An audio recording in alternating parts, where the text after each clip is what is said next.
오늘 우리가 함께 나눈 이 사도행전의 말씀은 성경 전체 66권 안에서도 그렇고 특별히 신약 성경 27권 안에서 굉장히 중요한 위치를 차지하고 있는 것이 이 사도행전의 말씀입니다.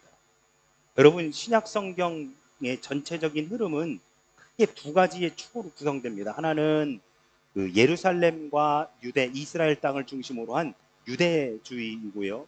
또 다른 하나는 지중해 연안, 특히 이 헬라 쪽을 중심으로 한 헬라주의가 큰 축을 이루고 있습니다.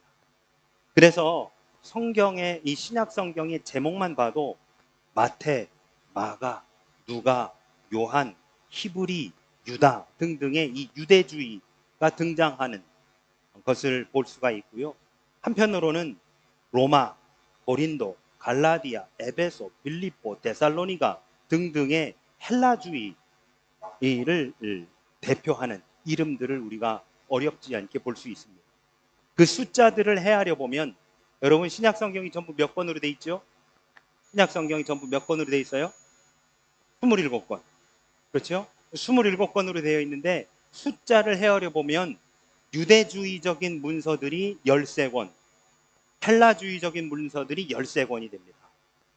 유대주의에도 헬라주의에도 포함되어지 않는 것이 딱 하나 있는데 그게 무엇이냐? 바로 사도행전입니다. 그런데 사도행전을 정작 읽어보면 사도행전이 전부 다 해서 28장으로 구성되어 있는데요. 사도행전의 앞부분은 베드로의 행적이 기록되어 있고 사도행전의 뒷부분은 바울의 행적이 기록되어 있습니다.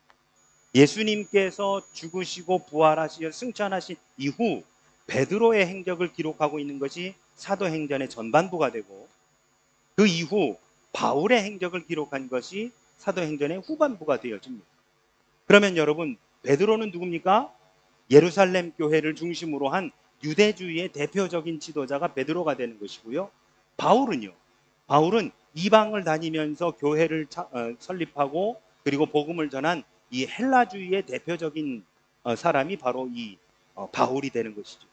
그렇게 본다면 정확하게 사도행전이 절반으로 나뉘어 결국 유대문서가 13.5, 신약성경 전체에서요. 유대문서가 13.5, 그리고 헬라문서가 13.5. 그렇게 해서 정확하게 유대주의와 헬라주의가 균형을 맞추도록 해주는 것이 또한 이 사도행전이 되어집니다. 내용적으로 사도행전은 예수님의 부활과 승천 이후 베드로와 바울을 중심으로 한 사도들의 행적이 담겨져 있는 것으로서 아까도 말씀드린 것처럼 28장까지 되어 있지만 다른 모든 성경의 책들은 전부 다 완결되었으되 이 사도행전만은 지금도 진행되어지고 있는, 사도행전 29장은 현재 진행형이다. 이렇게 이야기할 수 있는 것, 바로 이것이 사도행전입니다. 오늘 읽은 4장은 사도행전의 전반부로서 아까 말씀드린 것처럼 베드로의 행적을 기록하고 있는 부분이 되어지는 것이죠. 오늘 우리가 읽은 본문 바로 앞에 있는 3장의 말씀을 읽어보면 베드로와 요한이 성전으로 들어가다가 미문이라고 하는 성전에, 이 예루살렘 성전에 문이 몇 개가 있습니다. 그 중에 미문이라고 불리는 문이 하나 있어요. 그런데 그 앞에 누가 있었습니까? 날 때부터 걷지 못한 자가 있었습니다. 예전에는요, 여러분, 개혁 성경에는 그 사람을 뭐라고 표현하고 있느냐? 안전뱅이, 이렇게 번역이 되어 있습니다. 근데 오늘이 우리 장애인 선교 주일이잖아요. 이 장애인들을 비하하는 용어다라고 하는 그런 논란이 있었어요. 그래서 개혁 개정 성경으로 다시 성경을 번역하면서 그것을 안전뱅이라 표현하지 아니하고 나면서부터 걷지 못한 자라고 그렇게 표현하고 있습니다. 우리는 그들을 장애인이라고 이야기하지요.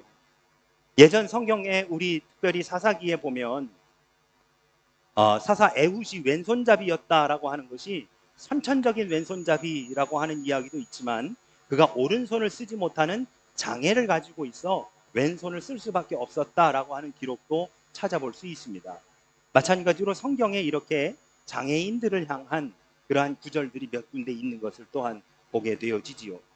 그 장애인이 거기에서 구걸을 하는 것을 불쌍히 여겨서 베드로와 요한이 그들에게 내게 은과 금은 내게 없거니와 내게 있는 것으로 내게 주노니 나사렛 예수 그리스도 이름으로 일어나 걸으라 하고 명하지요. 그랬을 때 이 장애인이 그 자리에서 벌떡 일어나 하나님을 찬양하며 예수를 전하고 성전 안에 뛰어다니면서 이러한 일이 벌어졌음을 증거하고 다닙니다. 여러분, 수많은 사람들이 어떻게 그 사람, 성전을 오간 사람, 특히 미문으로 성전을 오갔었던 수많은 사람들은 예전부터 나면서부터 걷지 못하던 그 사람이 거기에 앉아서 구걸하던 것을 보는 게 하루 이틀 일이 아니었었거든요. 그런데 이 사람이 일어나 뛰어다니면서 자기가 이렇게 일어나는 은혜를 입었음을 이야기하고 다니니까, 누가 이런 거야? 너 누구한테 어떤 사람으로부터 이런 은혜를 받았어? 라고 얘기했더니 이 사람이 뭐라고 얘기하냐면, 베드로와 요한이, 예수라고 하는 사람을 따라다녔던 베드로와 요한이 나를 이렇게 일으켜 세워줬어 라고 이야기하고 다니는 거였습니다. 그러니까 그 소식을 들은 사람들이 이 베드로와 요한을 향해 몰려들기 시작했습니다. 이것이 기회였습니다. 베드로는 그 수많은 사람들이 몰려들었을 때 그들에게 뭘 하길 원했느냐? 여러분, 그 사람들이 왜 몰려들었을까요?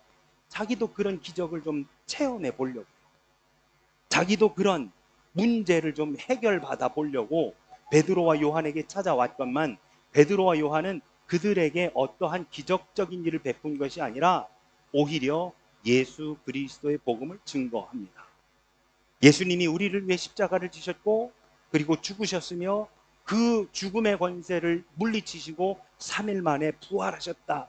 그러니 너희들도 죄 사함을 받으려거든 지금이라도 돌이켜 예수 그리스도께로 돌아오라 라고 그러한 단순 명료한 복음을 그들에게 증거했습니다. 그리고 성령께서 역사하시자 베드로의 설교를 듣고 회심한 사람이 남자만 무려 5,000명이었더라 라고 오늘 본문 4절에서 그렇게 이야기하고 있습니다. 그러니까 여러분 한번 생각해 보시죠. 남자들만 4,000명이었더라 라고 한다면 그 자리에 와 있었던 어린아이들과 여인들까지 합치면 10,000명이 넘는 사람들이에요. 그럼 보시죠 여러분, 10,000명이 넘는 사람들이 지금 그 복음을 듣고 뭐 하는 것이냐? 소위 개종하는 겁니다. 유대교에서 기독교로 개종하는 겁니다. 하루 만에 유대교인 10,000명이 기독교로 개종하는 사건이 벌어지고 있으니 이 엄청난 사건이 예루살렘 성의 소문이 쫙 한순간에 퍼지는 겁니다. 그러니까 예수라고 하는 사람, 이 소식을 대제사장들 그리고 서기관들이 듣고 곧바로 베드로와 요한을 체포하라 하고 명령을 내리고 베드로와 요한이 붙잡힙니다. 그리고 그 이튿날에 베드로와 요한에 대한 재판이 진행됩니다. 우리가 오늘 읽은 이 본문은 그 재판이 있었던 내용, 재판 안에서 오고 간 질문의 내용이 되어집니다. 6절에 보시면 재판에 참석한 사람 중에 두 사람의 실명이 거론됩니다. 안나스와 가야바. 여러분 어디서 많이 보던 이름 아니십니까? 안나스와 가야바. 예수님께서 재판 받으실 때 그 법정에 있었던 사람이 안나스와 가야바. 그래 여러분, 이 안나스와 가야바를 통해 예수님에 대한 재판의 결과가 뭐였습니까? 십자가형 꽝꽝꽝 이거였습니다. 그러니까 지금 베드로와 요한의 재판도 이미 답은 정해져 있는 겁니다. 그의 스승이었었던 예수와 동일하든지 아니면 그의 버금가는 재판의 결과는 이미 뻔하게 드러나 있었던 것이죠. 그리고 이들이 이제 베드로와 요한에게 신문합니다. 7절입니다. 너희가 무슨 권세와 누구의 이름으로 이 일을 행하냐. 그때 당시 이미 유대인들 사이에서 나사렛 예수와 소위 이 예수교는 오늘날로 이야기하면 이단으로 정제되어 있었던 상태였습니다. 그래서 예수님을 십자가에 못 박아 죽였지요. 여러분 예수님이 십자가에 못 박아 죽을 때 예수님의 죄명이 뭐였었는지 혹시 기억나십니까? 친성모독입니다. 친성모독이란 오늘로 이야기하면 이단이라는 거예요. 예수님이 이단으로 정죄되어 십자가에 못 박아 죽임을 당하셨지요. 그러니까 예수를 믿는다는 것은 예수를 따른다는 것은, 예수를 전한다는 것은 당시 유대 사회에선 더 이상 용납되어서는 안 되는 일이었습니다. 그런데 베드로가, 요한이 예수 그리스도의 능력에 힘입어서 그것을 내가 했다라고 이야기하고 다니고 있으니, 뒤집어서 말하면 그때 당시에 예수를 그리스도로 믿고 고백하는 사람들이 있었다 할지라도 그것을 대놓고 내가 예수를 그리스도로 믿습니다라고 이야기할 수 없는, 그것에 대해 주저하는, 내가 예수 믿는 사람이라고 이야기하기를 꺼리는 상황에 있었더라라고 하는 것이죠. 이런 상황에서 대제사장 무리는 나사렛 예수를 십자가에 못 박음으로 인해 이 나사렛 이단 집단이 해체되었을 거라고 생각하고 있었는데, 나면서부터 걷지 못하던 사람이 뛸 듯이 돌아다니면서 그 성전 내를 다니면서 한다는 말이, 베드로와 예수를 따르던 제자인 베드로와 요한에 의해 내가 이렇게 일어났다라고 하고 다니고 있으니, 그리고 그래서 모여든 사람들이 1만 명이, 아니 그 이상이 유대교에서 기독교로 개종하는 사건이 벌어지고 있으니 이를 심각하게 받아들여 그들을 체포하고 재판에서 묻는 것입니다. 너희가 무슨 권세와 누구의 이름으로 이 일을 행하였느냐. 여러분, 이것은 한마디로 무슨 얘기냐면, 너희가 어떤 악령의 힘을 빌어서 지금 이따위 짓을 하고 있느냐라고 지금 묻고 있는 겁니다. 아주 부정적인 저희를 가지고 이 재판관들이 이 두 제자에게 물어본 것이지요. 이 질문이 이 재판의 핵심 질문이었습니다. 베드로가 이 질문에 어떻게 대답하느냐에 따라서 유죄와 무죄로 나뉘어집니다. 그러면 무죄가 되면 풀려나지만 유죄가 되면 어떻게 될까요? 최소 십자가형입니다. 자신의 스승인 예수처럼 자신도 십자가에 달려 죽게 되는 것이지요. 제가 영상을 하나 준비했습니다. 일본의 유명한 신학자인 엔토 슈샤쿠가 쓴 두 권의 유명한 책이 있습니다. 하나는 침묵이라고 하는 책이고요, 다른 하나는 깊은 강이라고 하는 책인데요, 제가 신학교 1학년, 감신이 1학년 입학했더니 선배들이 여러 추천 도서를 권유해 주었는데 그 중에 두 권이었습니다. 이 두 권을 읽으면서 깊은 강을 읽을 때는 정말 구역질이 나올 정도로 했었던 기분, 그리고 이 침묵을 읽을 때는요, 제가 그렇게 고통받는 듯한 느낌이었었는데요, 이 침묵이라고 하는 책을 영화로 만든, 2016년에 영화로 만들었는데요, 그 제목이 사일런스라고 하는 겁니다. 여러분, 이 영화에 대해서 제가 이 책의 내용을 잠깐 소개를 해드리면, 일본에 처음 복음이 들어가던 시기, 일본에 처음 복음이 들어갔었던 관문이 나가사키입니다. 혹시 다녀오신 분 계십니까? 이 나가사키에 복음이 들어갔을 때에 이 나가사키 지역이, 여러분, 온천이, 일본은 온천이 전체적으로 굉장히 발달하지 않았습니까? 그 온천수, 정제되지 않은 온천수를 가지고 사람들을 고문하는 겁니다. 펄펄 끓는 물을 그냥 얼굴에 들이붓고 이 가슴에 있는 데다가 맨살에 들이부어 살이 타들어가는 거죠, 한마디로 얘기하면. 그렇게 고문하면 뭐 하라고 하느냐? 예수 앞에다가 예수 사진 놓고 밟고 지나가, 그러면 놔줄게 하는 겁니다. 그런데 더 심한 것은 그들에게 복음을 전한, 즉 일본인들에게 복음을 전해서 일본인들이 예수를 믿게 만든 그 선교사 앞에다가 놓고 그 복음을 듣고 예수를 믿기로 결심한 사람들을 고문하는 겁니다. 그러면서 뭐 하느냐? 네가 밟고 지나가 라고 선교사한테까지 요청하는 거예요. 요구하는 거예요. 네가 밟고 지나가, 네가 예수 얼굴 침 뱉고 네가 예수 얼굴을 네가 밟고 지나가면 이 사람들에 대한 고문을 하지 않을 거야 라고까지 합니다. 더 심한 고문의 장면들도 등장을 합니다. 여러분, 기회가 되시면 책으로 혹은 영화로 꼭 한번 보시면 좋겠다 싶은데요, 영화 전체가 다 너무너무 중요한 내용들이지만 그 중에 한 부분을 제가 발췌해서 여러분과 함께 나누고자 합니다. 잠시 보시죠.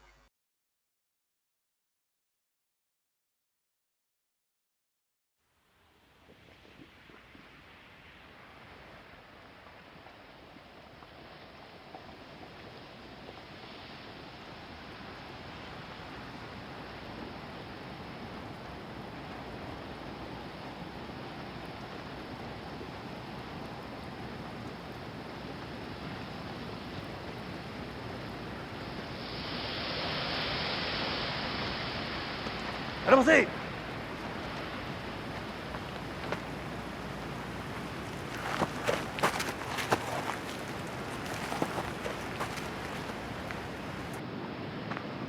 お前らの信じてるデウスはどうして助けに来るのじゃ。やれ。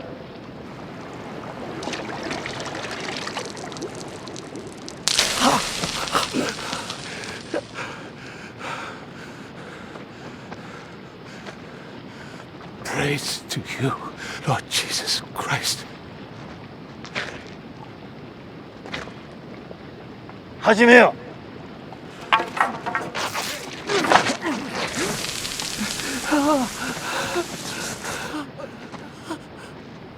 1633.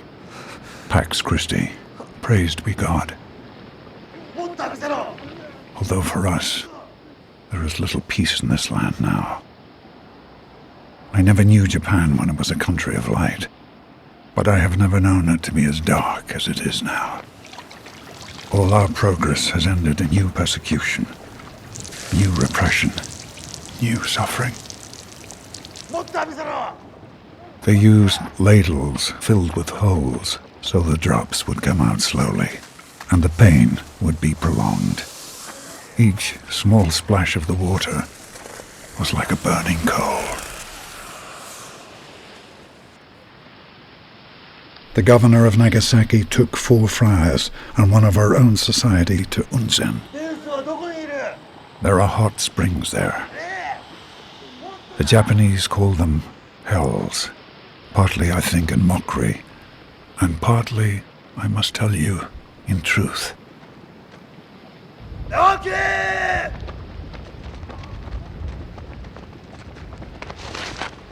The officials told our padres to abandon God and the gospel of his love. But they not only refused to apostatize, they asked to be tortured, so they could demonstrate the strength of their faith and the presence of God within them. Some remained on the mountain for 33 days.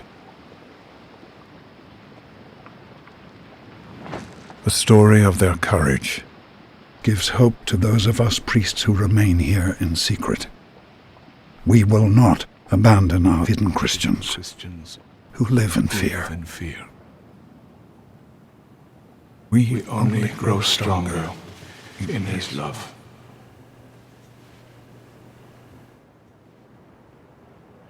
Ferreira is lost to us.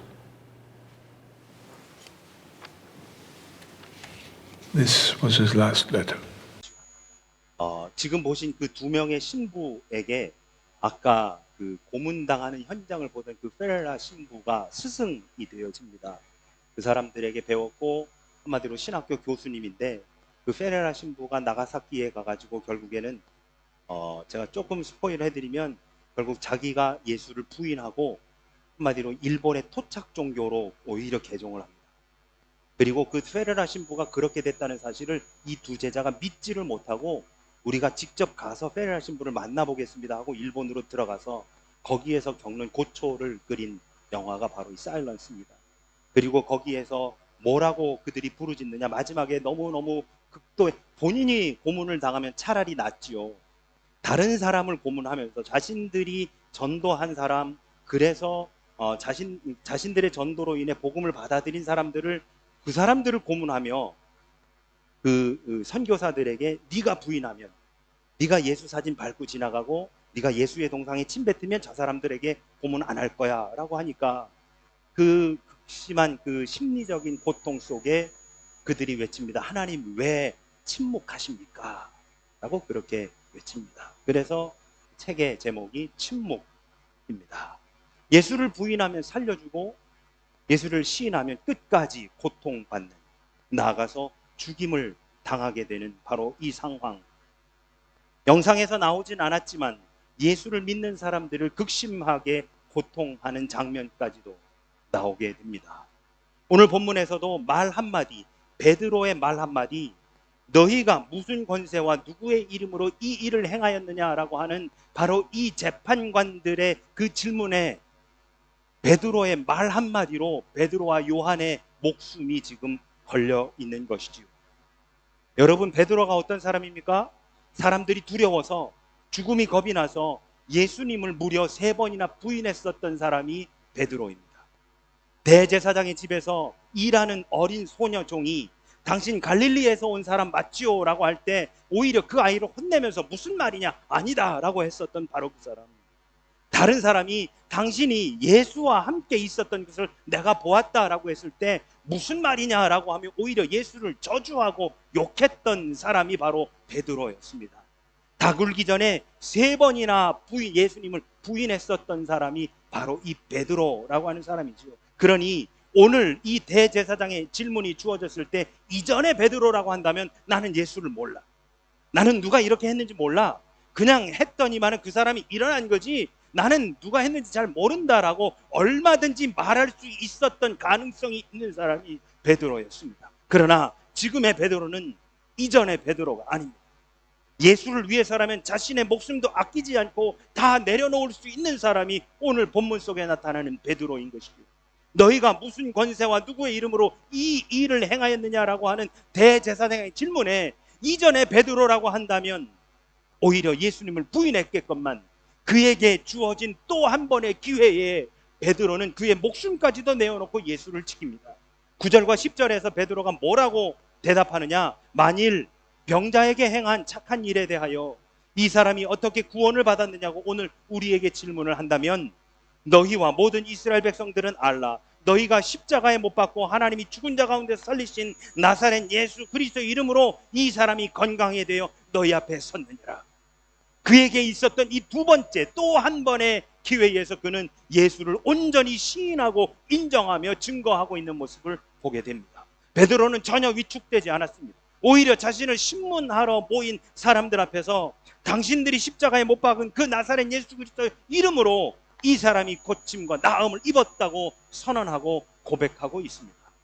베드로는 여기서 멈추지 않았습니다. 11절에 그는 이렇게 고백합니다. 이 예수는 너희 건축자들의 버린 돌로서 집 모퉁이의 머릿돌이 되었느니라.